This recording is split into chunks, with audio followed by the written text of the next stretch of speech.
All right. Hello, everyone. Thank you for joining us for our third Thursday talk. This is our first hybrid presentation, so please be patient with us as we work out any technological difficulties. And then for those that are online with us, you can see a few instructions there. I will be coming back to help moderate the Q&A sessions. We'll take in-person questions to begin with, and then start with our questions from our online audience as well. So without further ado, I'm going to go ahead and let Terri take it away from here. All right. Yes, I could.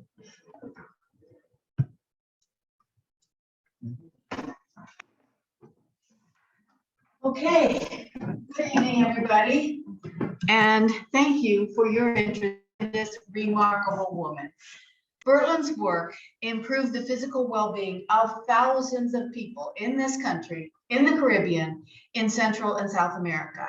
And then through her model programs, presentations in national and international settings, her numerous publications, plus her work with the United Nations, Bertlyn's influence reached worldwide.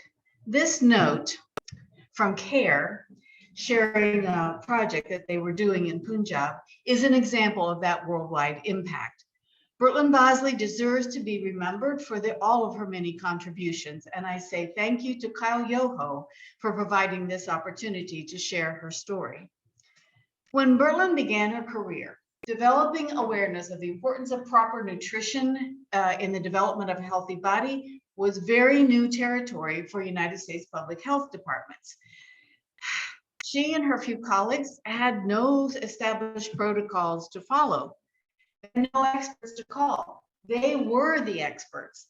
So if a difficulty turned up or they had a problem, it was up to them to find the solution or it didn't get solved. And Bertlyn actually enjoyed that challenge. An article in her alumni bulletin based on an interview with their famous colleagues stated this: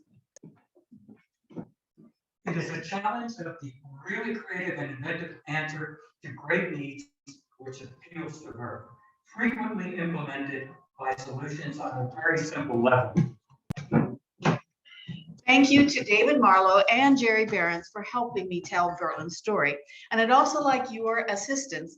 If you would like, be thinking as you're listening tonight, be thinking of qualities or personality traits that you would ascribe to Bertlyn. Things like loyalty or trustworthiness. We're trying to come up with a good idea of what Bertlyn was like. What kind of a person was she? So for those who are curious about Bertlyn's life, there is ample documentation at Vanderbilt University that Bertlyn herself helped to collect. She happened to be in Nashville for another reason and made plans to meet one of the people who were putting the archives together, and they became immediate friends. But that was very, very typical of Bertlyn's way of interacting with people. Whether we're talking about her college mates or public health colleagues, missionaries that she met, Peace Corps volunteers, researchers, professors, she made friends with everyone and maintained contact with them throughout her entire life. Boxes of their correspondence can be found in these archives, along with photos and news clippings, copies of her many, many reports and papers and publications. Her school records are there, her journals, one journal for every year starting in her freshman year in high school. And there's a copy of her dissertation, which, by the way, is not for the squeamish. Thank you goes to Scott Britton for the huge effort he made to make this material, or a lot of this material, available. That means travel to Nashville, hours in the archive, snapping shot after shot, page after page of all of that documentation, and then digitizing the material to make it easier for us to access. So here is a young Bertlyn Bosley, maybe mid-20s, you think? What do you see? What do you notice about her stance or the way she's looking? What is she looking at? What is she thinking? And what's in that satchel? To me, this is a young, confident woman. She's looking into her future. That's what I visualize. And she is prepared. That's what I think. And look at that power suit. Here is an interesting fact number one about Bertlyn Bosley. She was quite the fashionista. Letters to her mother, every single letter, there's a comment about what she wore to this event, what she's going to wear to that event. Could mother please send her the brown shoes with the buckles because they will go much better with the outfit that she's going to be wearing. It goes on, every letter. And then in one, when she was living in New York, she told her mother to buy the latest copy of Vogue magazine, look at the dresses in the front pages, and if she saw one she liked, she would pick it up downtown at one of the stores. Her favorite store was Lord & Taylor. She was a card-carrying member of Lord & Taylor for over 50 years and quite proud of it. The second interesting fact about Bertlyn Bosley is that she was also a big sports fan. Baseball was her passion that she shared with her father, and also to a certain extent Bud. Bud is the family name for Stewart. But she and her father, their correspondence, Daddy, she always called him Daddy. Their correspondence was often about what were the likelihood that Detroit was going to win this particular game and what player was going to be traded. She knew all the statistics. She was really, really a baseball fan and quite athletic. She played basketball in high school, field hockey at college. She took swim classes when she was in New York, and she played golf. It just seems to me that that's an odd pairing of interests for one person, but both were important in her life. In January of 1944, Bertlyn began the career that she had spent 11 years preparing for. At age 35, some people might say that that is a rather mature age at which to be beginning a career, and Bertlyn would have been one of them. Here's what she wrote in her journal slightly over a year earlier.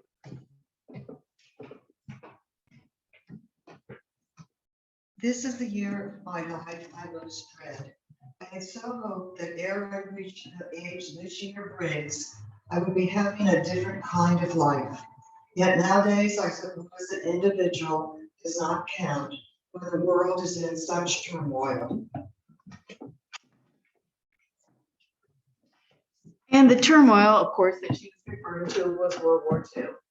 Bertlyn was human like all of us. She had her dark period. She had moments of doubt, self-doubt, times when she questioned whether she was on the right track. She did have those low moments, but she always got over it and moved on. What she couldn't realize at the time was that those 18 years, more or less, between high school graduation and her start in North Carolina were essential in preparing her for what was to come. She was acquiring knowledge, building background, gaining experience, learning those people skills that she would need to deal with so many different personalities, her patients, colleagues, administrators, nurses, cafeteria supervisors, even politicians. Professionals with Bertlyn skills were in great demand. Nutrition was a very new field of study. It was just begun in the late 20s. The nutrition section of the North Carolina Department of Public Health wasn't established until 1939. There were only 3 people, and they soon realized they needed a leader with multiple skills. The state health director wanted to hire a male medical doctor, but the best candidate was a female PhD, Bertlyn. There weren't many trained nutritionists with a specialty in both research and education. That's what made her so special, those 2 areas of expertise. Bertlyn had several other offers. So there was a lot of wooing back and forth, explaining letters that said, oh, you need to come to North Carolina because there's so much opportunity, and they talked about pay and they talked about benefits. And here's an interesting fact number 3 about Bertlyn. She was never shy about stating her expectations regarding compensation. She knew her worth and stood her ground. And if she didn't get what she wanted, then she didn't go there. Because there were plenty of people that wanted her. She ultimately chose the position in North Carolina because it gave her the opportunity to continue her research on a much larger scale. Here's what she wrote. She said, I saw North Carolina as an opportunity to set up a national laboratory for developing a practical nutrition education program. Bertlyn arrived in North Carolina with 4 degrees, including a PhD from Columbia, and nearly 5 years experience each in hospitals and schools at the elementary and the university levels. Now, someone with those credentials could have walked into that tiny little office in Raleigh and said, here's what we're going to do, and this is the way we're going to do it. Follow me. But that was never Bertlyn's way. She always worked quietly and collaboratively and with great respect for the people with whom she was working, whether they were her clients, patients, or professionals, or lay people. Bertlyn's process began with observation and asking questions. What do you think? What have you noticed? How can we help you? Now, this is an image from much later in her career when she was working on a project in Guatemala. But look at her face. She's the most animated one in the room. She's the one most excited in this nutrition lesson that the teacher's giving. This is how I imagine her in North Carolina, visiting those classrooms, entering and inspiring people to get excited about nutrition education. A requirement of the North Carolina program, before the public health department would go into the county, they had to be invited. Now, I can't say that that was Bertlyn's idea alone, but it was genius. I mean, think about the difference from being told what you're going to do by people from the State Department, you know, the state, the bigwigs, and then being asked, how can we most help you? What do you need from us? I think that attitude made a big difference. So it was determined early on that the program would focus on children, because they can adapt more easily to new foods if given the right guidance and encouragement. And they're more flexible about their diet than adults who can be very set in their ways.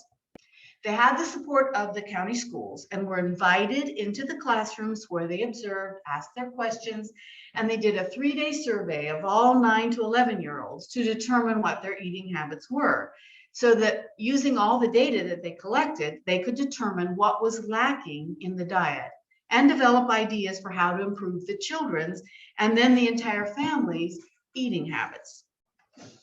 So Bertlyn created lesson plans to develop those good habits, 9 lessons per year, grades 1 through 6. And she proposed a novel way to pique students' interest and get them to buy into her project.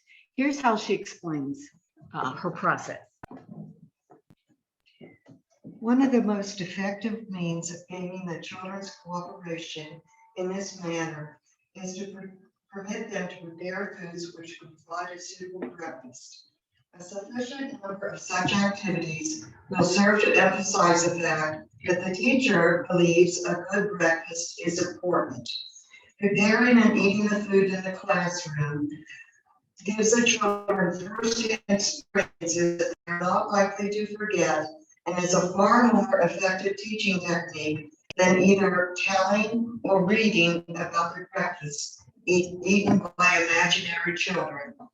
No technical information about the food is included in these lessons, nor is any reference made to the food being good for the children or helping them grow. Isn't she clever? She was amazing. And for the time, for this time, look, it was in the 50s, early 50s, the hands-on, learn by doing, having fun with these mini breakfast parties was very innovative and probably quite effective. So the next step was to provide practical in-service training for teachers. And this was soon extended into the communities. Parents and others were invited to these live meetings that began after farm work and supper were over. So some of these meetings started at 9:30 at night. A colleague described the sessions as practical demonstrations with local garden produce, sterno stoves, pocketbook talk, and good fellowship. This down-to-earth, homey, and pragmatic approach to nutrition education was very popular, and word spread. The state nursing supervisor asked for training in nutrition for the public health nurses. Bertlyn was asked to teach nutrition classes in summer sessions, And every year, more and more counties would make that invitation that was needed before the department would begin to work with their county. And there was a long waiting list. Also, the department took advantage of every opportunity to publicize their work, and Bertlyn became a frequent speaker for local groups. Here's the menu. I think it's coming up here. Here's the menu from one of those events in which her after lunch speech reviewed the nutritional value of the food that they had all just eaten. How clever. In 1986, a colleague recalling those early days in North Carolina public health history reported the results of her work. All this broad-scale visible activity resulted in increasing circles of public support from countless agencies and organizations, and thus more appropriations for institutional food management from the state legislature. Getting money from the state legislature is a big deal, and she did it. So success builds success. With such demand, more personnel were needed. So Bertlyn took a leave of absence to help set up a nutrition program at Women's College. When she returned in 1948, she became the chief of the nutrition section upon her supervisor's retirement. In that position, she directed the work of nutritionists across the state that she was able to hire and place. She kept working to get nutritionists trained so that she could place them. She oversaw numerous education programs in practical nutrition. She instituted internships and fellowships to draw people to North Carolina to get experience. And she had a project with state prison farms to encourage the growing of vegetables and fruits so that they could use them in their cafeteria. There isn't time to name them all, but under Bertlyn's direction, North Carolina emerged a national leader. Always very humble, Bertlyn insisted that the credit belonged to all of the people in the department and not just her. There is one interesting short-term project that I couldn't not let you hear about.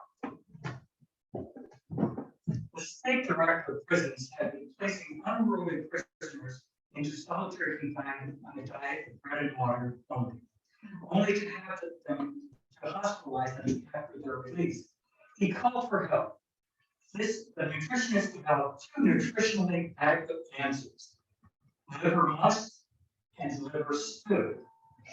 Each prisoner received a can of a rich concoction per day. Healthy but very weary of the diets, the prisoners would repent and ask to be taken out of confinement. Bertlyn even obtained free help from the Continental Can specialist who trained women prisoners how to prepare and can the foods properly so the shelf life was assured. I told you she was remarkable. In 1956, Bertlyn took what was supposed to be a one-year leave of absence to work with the U.S. Public Health Service in the Division of Indian Health.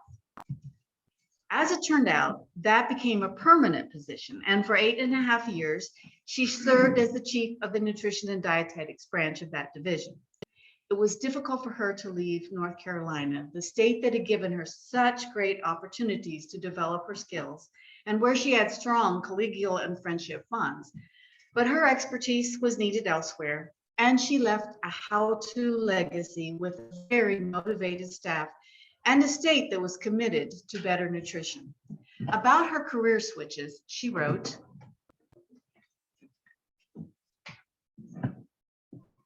"It was always difficult for me to make a decision to leave a post, for I loved what I was doing.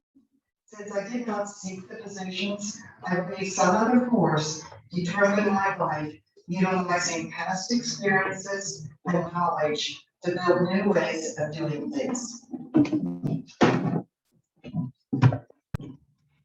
if you had told this high school grad that 30 years, one moment. One moment, please. I'm going to change your audio real quick so the speakers. Thank you. If you had told this high school grad that 30 years into the future, she would be living in Washington, D.C., traveling across the country, working for the government with an impressive title behind her name, I don't think she would have believed you. Beyond study at a four-year college, I don't think she had a plan or an idea of what she wanted to do. She certainly didn't have an interest in the field of nutrition education because it didn't exist at that time. At Western College for Women, which is in Oxford,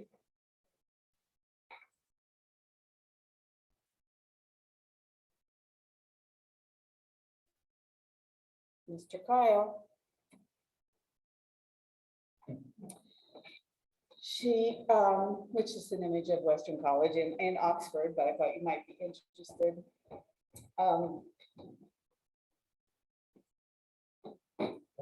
Okay, she majored, thank you for your patience, it's our first time. She majored in history with a minor in music. The years at Western were enjoyable, very enjoyable for Bertlyn, but also troubling. She was often homesick being away from her very close-knit family. She was never a stellar student and had to work very hard. There's a telling entry in her 1942 journal about this. Now, be aware that in 1942, she had already earned 3 degrees and was all but dissertation away from earning her doctorate. And she still wrote this. So she wrote, went to Jersey City for my last defense class today. They were very nice and applauded me. It helps a bit when scholastically I feel like the most stupid person in school. Imagine feeling that way for over a decade of your life, but it didn't stop her. There are many journal entries during her college years that document these struggles and her constant concern about grades. On more than one occasion, every single year of her college tenure, she would write down something like, I hate this place. I wish I could just go home. But then she would rebound, recover her optimism, and get involved again. She was very active, attending plays, planning a tea for the junior class, or attending a luncheon that the seniors gave the freshman class, all of those activities, lectures, concerts, dances. The men of Miami University were right next door. At the end of her freshman year, this is what she wrote. I surely am glad Mother and Daddy gave me the chance to go away to school. It is wonderful. Interesting fact number 4 about Bertlyn. It's in a letter to dear folks from her freshman year, September of her freshman year, 1925. Last night I went to the lecture. Dawes spoke on politics. What the subject was, I couldn't tell you exactly, but he spoke mostly about the Senate. He said, although he was a Republican, he thought the last 2 Democratic platforms concerning the Senate were splendid. He surely did laud on the Senate. Of course, she was referring to another distinguished Marietan, Charles Gates Dawes, who was vice president at the time. Then back in Marietta, after she graduated with a Bachelor of Arts degree in June of 1929, she wrote about her disappointment in not being able to attend summer school because Mother and Daddy thought she should come home. It was very typical of Bertlyn to follow her parents' advice. No problem, no tension. She did what they asked her to through all stages of her life. On July 1st, she wrote in her journal that she had sent her application to Simmons College, that's in Boston, and she hoped she would be accepted. There was no explanation of why Simmons or what she planned to do there.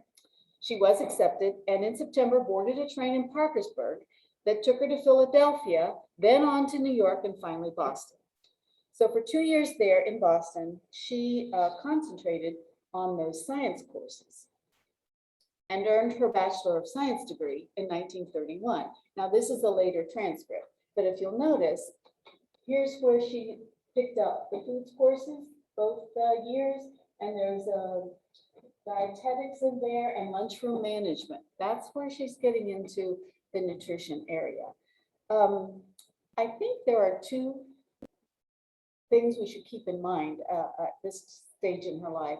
One are the challenges that she faced. She was only 20 years old, and she's from small town Marietta. Now, she was used to traveling back and forth from Parkersburg to Cincinnati on the train when she was at Western. She was used to that.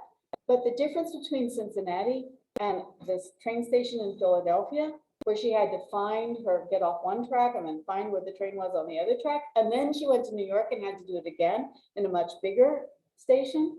I mean, I'm sure it was an adventure, but it seems a little intimidating for this very young 20-year-old. Another obstacle or challenge was culture shock. You know, she's from Marietta, from the laid-back Midwestern style of doing things. And then she goes to the Northeast, where attitudes are really quite different. And then think of the change when she went to the South. She did comment off several times about things that she noticed in the South that were different. But according to an evaluation by her supervisor, she showed remarkable ability to adjust to her community. The second item I think is important to realize is that just a few weeks after her arrival in Boston in 1929, the stock market crashed and lives were ruined. But Bertlyn stayed in school. And that same year is when Stewart began his freshman year at Marietta College. What does that tell us about the financial stability of the family and the unconditional support given both children by Del and Lillian Bosley? Bertlyn was very appreciative of that. She mentioned it often in her journals and in letters, especially to her mother in later years when things had changed a bit and she wanted to help her parents live more comfortably. In October of 1931, Bertlyn began a one-year internship at Johns Hopkins in Baltimore, just at the time when the philosophy of that institution was linking the practice of medicine to medical research and education. That is another constant in Bertlyn's life. She always seems to have been at the right place at the right time. But then she's the one that took advantage of that. She entered the field of dietetics and nutrition just as it was growing in value and recognition. She studied with leaders in the field. They're the ones that started the study. I mean, they're the beginning. And she studied with them. One had investigated calcium, another isolated vitamin C, another was an authority on vitamin A, and so on. She recognized that good fortune and often mentioned it and gave credit to those leaders. It was at Johns Hopkins that she met one of the three most influential people in her life. Dr. Phyllis Dawson Rowe, the chief dietitian, helped her establish standards for the profession, demanding that her students show responsibility and maintain the highest standards of quality. Can you guess who the other two influences in Bertlyn's life were? Any guesses? Del and Lillian, her parents, who instilled standards for living. The work at Johns Hopkins was demanding with both administrative and clinical training, work in the research departments and in patients' care.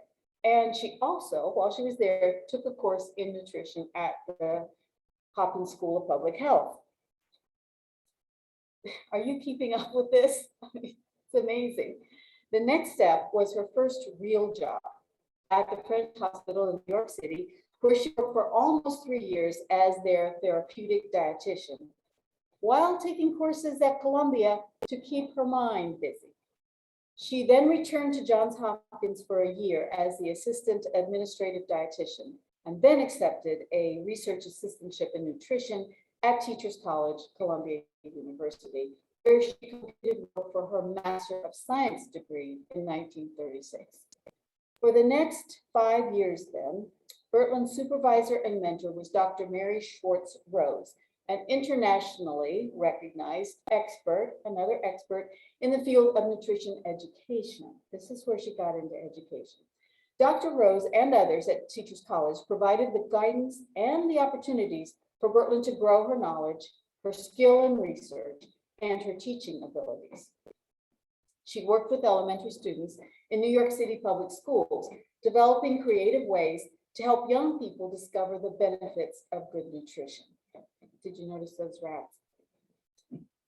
Here's interesting fact number 5 about Bertlyn. During her time at the Spire School in New York, she had these students write a letter to a gentleman, an expert in the field, with a question about nutrition. She was trying to inspire their curiosity. But that explains how in these archives you can find this letter response from George Washington Carver. Pretty amazing.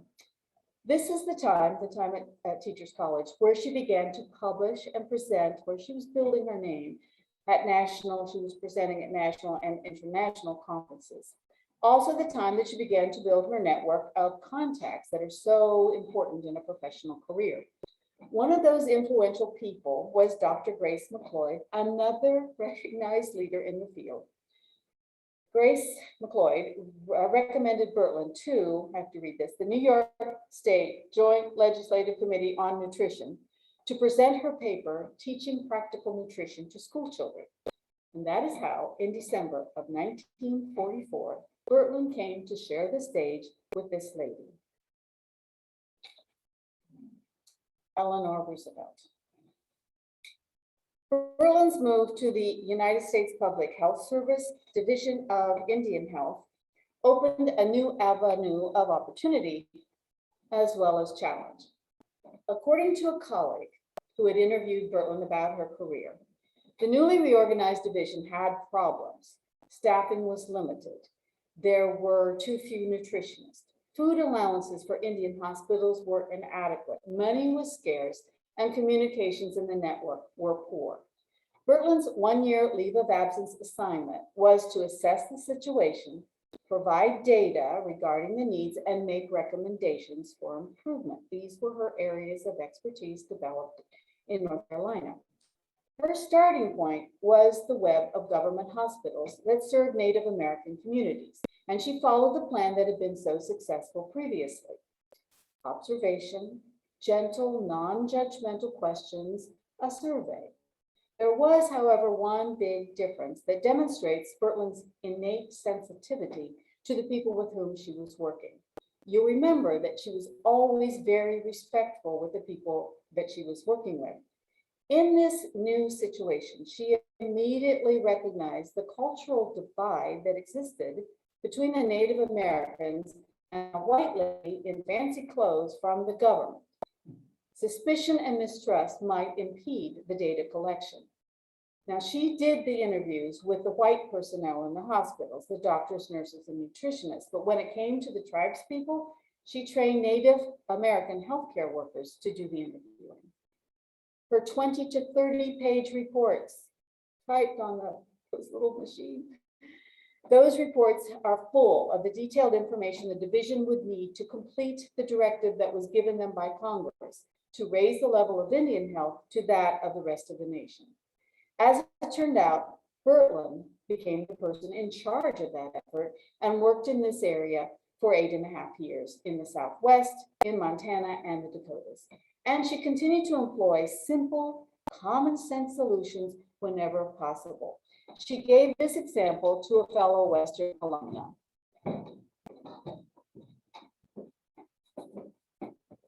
The Navajos do not like to eat poultry or anything that has feathers.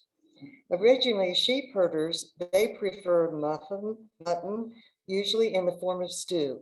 With this, they eat fried bread. Both are delicious, but they do not provide a nutritionally adequate diet. To improve the fry bread, made of flour, a little baking powder, and water, then the mixture fried in mutton fat, Dr. Bosley added dried milk. This did not alter the taste or appearance, but modified the end product so that it became entirely acceptable to the Navajos. And more nutritious as well, which was the whole point.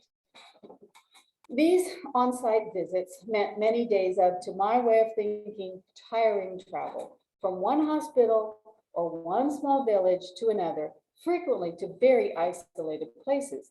She often wrote something like, "I wish I could spend another day or two in this beautiful spot, but the schedule does not permit." Many of those other places were tiny, remote Eskimo villages. Here's the introduction to a report she wrote about one of those visits.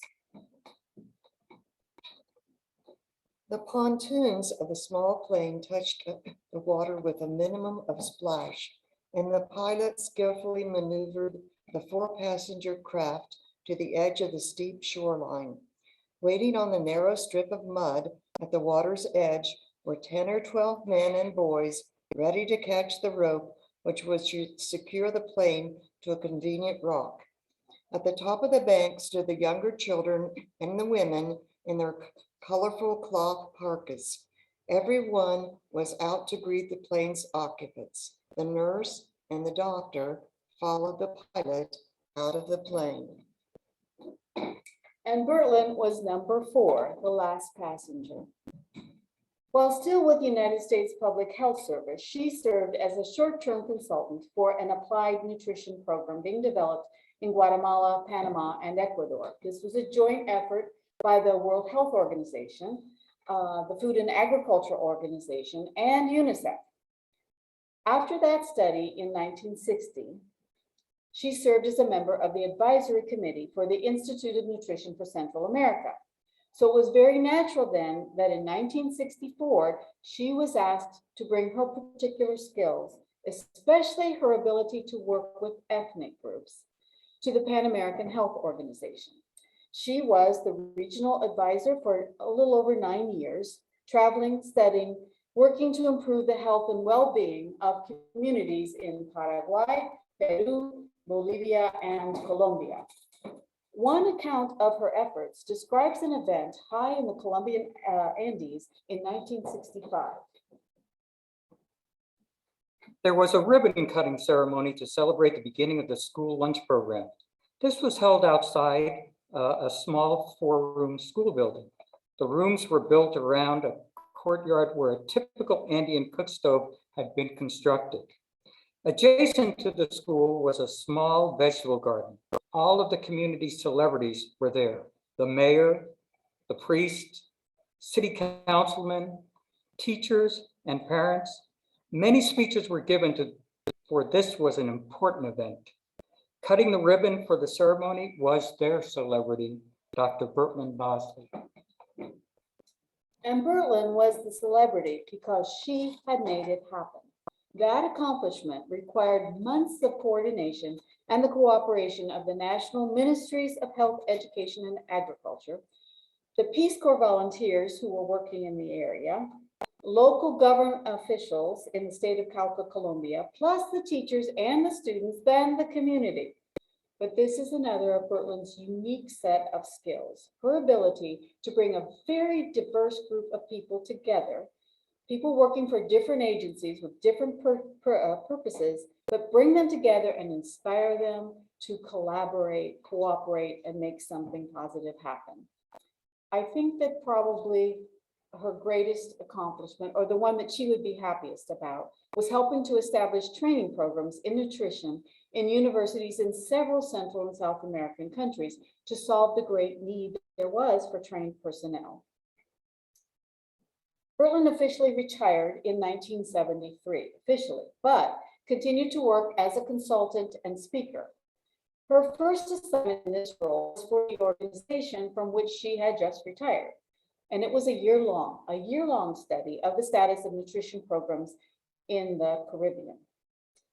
There is not enough time to explain all of the speaking engagements she had at this time, like this one in Puerto Rico, where she was the featured guest speaker.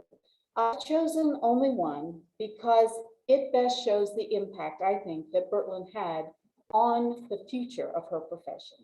She was a guest speaker for a graduate nutrition class at her alma mater, the Teachers College of Columbia. And as part of the curriculum, the instructor had arranged for current practitioners to address the class on specific issues related to healthcare. Now, here are some of the comments from these fairly sophisticated students who heard Bertlyn speak. To say that Dr. Bosley did a fine job of presenting some very pertinent information would be a gross understatement. I can only say that her presentation of the material was not only concise and complete. But she did a truly admirable job of explaining a pretty straightforward subject in a very interesting manner. Well, I was particularly impressed with Dr. Bosley's manner of presentation.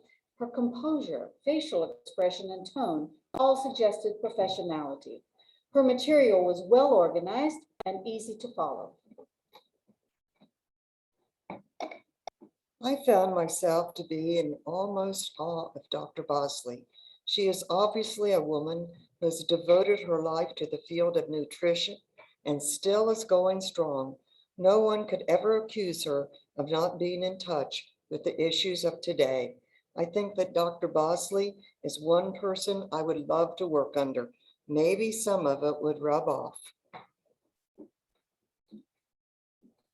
And finally, Dr. Bosley gave an informative and mind-developing talk tonight. She moved nutrition from the pages of our books into action and reality.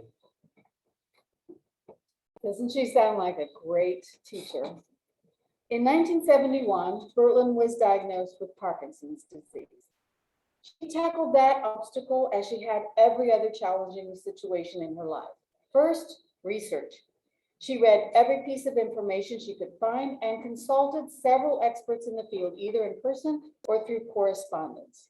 Next was action. She attended yearly symposiums on the disease at Vanderbilt, and for 8 years, she participated in experimental drug trials and studies.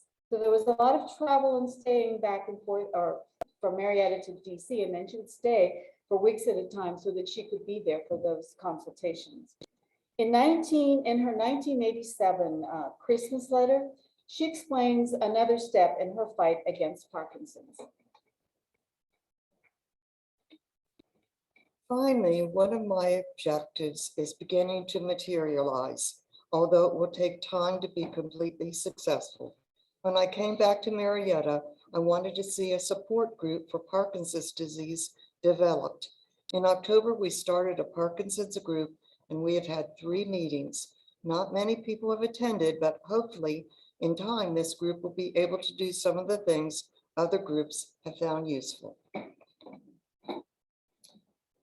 From 1980 to 1989, Bertlyn lived in Marietta with her brother Stewart. Here she is during a visit to the castle. Marcy Petty, who's with us tonight, knew her personally and has said Bertlyn was one of the nicest persons she knew. She never had a bad word to say about anyone.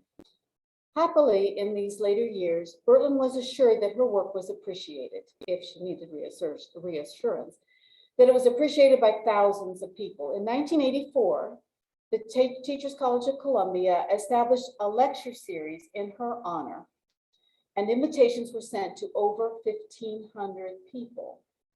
Maybe as many as 1,800 people. They lost count. That's what they said. These are people with whom Bertlyn had a personal relationship. The first lecture was given by a distinguished colleague of Bertlyn's, who began by acknowledging her indebtedness to Bertlyn's example and leadership. Bertlyn was able to attend, and many people who couldn't be there sent personal messages. Multiple notes came from 17 states, the District of Columbia, Puerto Rico, Canada, and Panama. Bertlyn reported that the event made her feel very humble. Now, I'm wondering if any of these character traits or qualities are words that you would use to describe Bertlyn Bosley. Raise your hand if you thought of one of these. They were all attributed to her by her colleagues from North Carolina. In 1986, on the occasion of their 75th anniversary, the North Carolina Public Health Association established an award of excellence in public health nutrition in her honor. These words were part of the tributes given to our heroine during the award presentation. And the ones that are highlighted in the burnt orange color are the words that David McCullough used to describe his 5 pioneers. I see a lot of parallels there, which is why I use the word pioneer in the title. To be remembered this way with such great admiration after having been gone for 30 years speaks to Bertlyn's impact on that state and those people involved with public health. She also was able to attend that event and spent over a week in North Carolina, visiting many friends in several cities, being entertained with dinners, lunches, rest in the mountains. She wrote that the trip was like a tonic. The Wood family moved next door in 1968 and came to know the Bosleys very well. Stewart and Bertlyn were frequent guests for holiday dinners with the Woods, and Pat, Fred, and the children visited the castle often. I asked Gwen, the second daughter, to tell me what she remembered about Bertlyn, and she said, Bertlyn always made you feel special.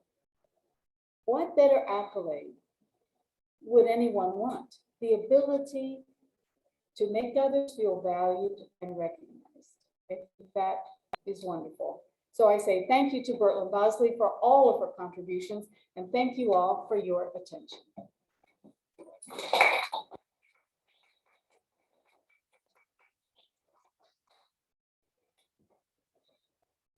Okay, we're going to move into our question and answer session. I'm going to do a few things here for our online audience.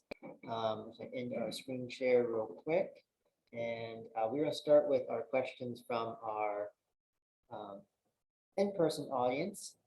So as soon as I get this pulled up for Terri, we can go. Yes. There was a slide that had different colored graphs, and there was a menu on that. Yes. Can you tell us what the items were on that? One was ham loaf. I know the main item was ham loaf. I don't remember what the others were, but they weren't very nutritionally. Sweet potatoes. Was it sweet And potatoes? green beans, I think. Okay, sweet potatoes and green beans probably got a good rating, but I doubt that the ham loaf did. But yeah, Well, that no was, proteins, no proteins. oh, that's true. That's true. That would have been for the school children. No, that was a luncheon. She was invited to the women's Oh, auxiliary, or, it was a luncheon for a women's club. And because she gave speeches to all kinds of organizations like that. And that was her way of making people aware, I guess, of nutrition education. Okay, excuse me. The question was about the menu that she used to highlight nutritional benefits of food that was on one of the slides. I'm sorry. Here's a question from our audience at home. Did you find any reference linking Bertlyn to Betsy Gates Mills in the mid-20s? Not between the two of them, but Mrs. Lillian Bosley belonged to the Betsy Mills Club, and she was there all the time, so there might have been, but I haven't seen, I mean, there are two of those. You saw the library card, those with all of those boxes. There are two of those. So we don't have all of that material. We just have a whole lot of it, thanks to Scott. So there might be something, but I did not come across anything. Yes, Judy. I've been volunteering here for a few years. A few. And of course, when we give our tours, we mention Bertlyn Bosley, her connection, and her brother Stewart's connection to Castle and so forth. But listening to your talk this evening really made me appreciate the person Bertlyn Bosley was. I really didn't know the depth of her character, the depth of her concern for various cultures around the world, and I really appreciate and thank you for making this presentation. All of you doing your research, but I know it's required to bring all this together. I was struck by her respectful approach. I think that's what struck me the most in her dealings with different cultures. You don't know how to approach people that are so different from you, and to be so respectful and ask them what they wanted. I really like that. I also was impressed with her powers of expression when you read her diary excerpts. I think she could have been a writer. She could have been a writer. She had yes. some, those are not the only beautiful, there are a lot of them, but her life is so dense. I told Jean today, it's just hard to know. I mean, it's not possible in 45 minutes to include everything, but yes, she was very good. Yes, and I would add to all of those descriptors, I would say well-rounded. Yes, You went into yes. so many areas of her life, even sports, who would have thought? Who would have with all that other stuff Yes. that she's been through, so I thank you. You're welcome. So the comment was about how lots of us have worked here at the castle for a number of years, and we haven't been cognizant. We knew she was a nutritionist. We knew that she worked in different places around the world, but to know the depth of her character, and especially the way she dealt with people. And at that time too, I mean, this is the for 40s and 50s, there wasn't a lot known about how to interact, cultural interaction, what we in the field call intercultural communicative competence. That wasn't even thought about. And she's a woman. Yeah. She was a woman, and 1929, I looked up a bit of the statistics, and I think it was about 5% of women were enrolled in or finished college degrees in 1929, something like that. And just one more thing. Yes. I'm not blaming here, but just to hear all of her accomplishments and how well she was received and what her whole life represented. But on the other hand, hearing the self-doubt, you don't think of that aspect of someone who had that many talents and skills to actually, she's human on top of it She all. was human, yeah, that was enlightening for me too, because you hear about all she accomplished, and you think you just have that in your mind, but she had the other side too, that she dealt with and overcame. Well, she never acted like she was above you. Mhm, She was always so interested in everything, everybody, my mhm. family, what was going on in the community. She wasn't so much interested in what Stewart was doing at the house. Yeah. It was Stewart's Baby, baby, yeah, and she was happy for him to have absolutely. it. Yeah. It was- The comment was that she was always interested in you, in the person. Marcy's talking and said she wanted to know about Marcy and Marcy's life, and not as much interested in the castle as her brother was. But she was very happy that he had the castle. Oh, yeah. But it wasn't big on her list of priorities. That's true. Terri. I was just thinking that as you were talking throughout her life, how determined she was and how much she researched things and learned. And when she fought the hardest battle of her life, probably Parkinson's, she used the same approach. And she learned, she tried to travel, tried new drugs, tried to, organize a support group here. And some of you may not know that at one point she was planning on living in the castle, because we do have an elevator that was put in, that would go to the second floor in the bedroom where she was going to sleep. There's a call box. So they were trying to make some accommodations. But then I think, as I've heard from people who have worked here and so on, that dream kind of died for her. I think it really became more. Although Jerry was talking about how Bertlyn used the process that had been so successful professionally for her, she used it in her personal fight against Parkinson's, the research, the action. And I mean, she was putting herself out there. These were experimental drug trials that she was going through. And then where was I going with this? What's the last thing you said? Well, I was talking about the elevator and the call box. In that 1987 Christmas letter, which is the last one that at least that I found, that was just 2 years before, actually a year. She passed away in January of 89. So it was, just a year from her passing. She wrote, the last thing she wrote was, hopefully we'll be able to move in next year. So, the hope didn't die. We don't have any more online questions. Yes. Where did her parents go? She is an immigrant to Marietta. She moved here when she was 6 months old. She was born in Kingsville. Grafton. No, I thought it Kingsville. was Grafton. Well, she lived in Kingsville. Maybe the hospital was in Grafton, West Virginia. Her father's family was in Morgantown and also in Elkins. So they were from West Virginia. They were part of Dell had the Marietta Torpedo Company. The family was in business in West Virginia with the oil wells and how to open up the oil wells. So they moved here, and I don't know this 100%, but I'm assuming But the reason he came here, Dell, when he was a very young man with a 6-month-old baby, that they moved here because of his job. And Lillian, her mother, had been a nurse before she married. That's how she met Dell. That Dell had broken something or was in the hospital for some reason, and she was his nurse. But she gave that up when she was married and moved to Marietta. It's a very interesting story. I enjoyed learning about it. Don't think we have any more questions, Kyle. So I did want to mention just a couple events coming up that will give our online people time to put in questions into the Q&A box or the chat box as well. We'll check those before we end the program.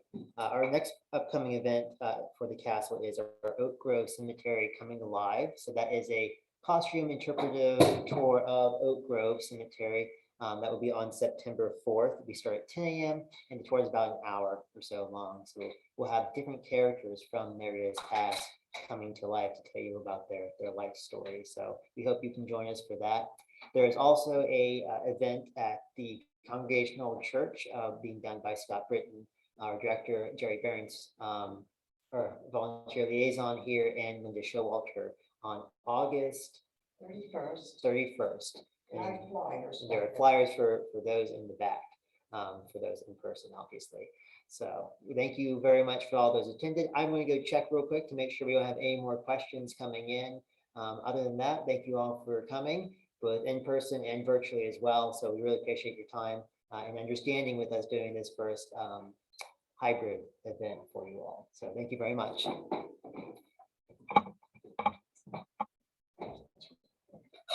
It's